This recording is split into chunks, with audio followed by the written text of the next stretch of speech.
Trump's second visit to the estate after then Prime Minister Theresa May hosted him there in 2018. While her husband has left Windsor Castle, First Lady Melania Trump has stayed behind and joined Queen Camilla for a tour of parts of the ancient building. The pair were escorted to see Queen Mary's Doll's House and the Royal Library by Tim Knox, director of the Royal Collection.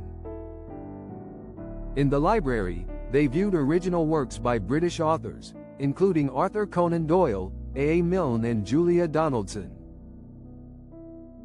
as well as American works by John James Audubon and Washington Irving. They were also taken to see drawings by Leonardo da Vinci, Raphael and Hans Holbein.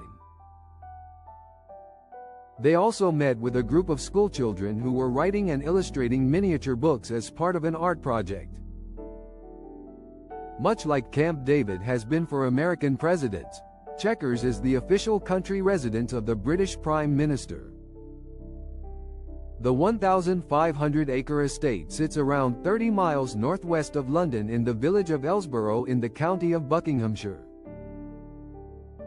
Chequers, a Tudor mansion and the official country residence of the British Prime Minister since 1921. English Heritage via Getty Images. The main house was built around 1565 by merchant William Hawtrey, and in 1917, the estate was given to the nation by Viscount Lee of Fareham. 4 years later, it became available to the Prime Minister and has been used by British leaders since then to entertain guests and welcome dignitaries like President Donald Trump. This is Trump's second visit to the estate after then Prime Minister Theresa May hosted him there in 2018. Other recent foreign leaders to visit have included Ukrainian President Volodymyr Zelensky, then German Chancellor Angela Merkel and Chinese President Xi Jinping. It was all smiles from Prime Minister Keir Starmer and his wife, Victoria Starmer, as they warmly greeted President Donald Trump at the entrance of Chequers. Responding to a question from a reporter about his night at Windsor Castle, Trump said, "It was great. Really great." Australian Broadcasting Corp. Barred from news conference after Trump's clash with journalist. The Australian Broadcasting Corp. says it has been barred from attending a joint news conference with Starmer and Trump days after the president clashed with the broadcaster's America's editor. Trump berated John Lyons on the White House lawn after he asked whether it was appropriate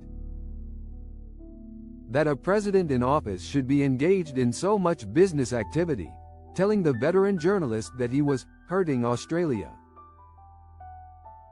Trump clashes with Australian reporter in heated White House exchange. ABC News said in a statement that their journalists were still accredited to attend the Prime Minister's country retreat of Chequers. However, Downing Street Media has said it no longer has a spot at the joint press conference due to logistical reasons. "We have been given no indication this is connected to the questions put to President Trump," by ABC America's editor John Lyons earlier this week, the statement added. A Downing Street spokesperson told NBC News that they had to limit the number of journalists that could attend, and it was no way linked to the clash between Trump and Lyons.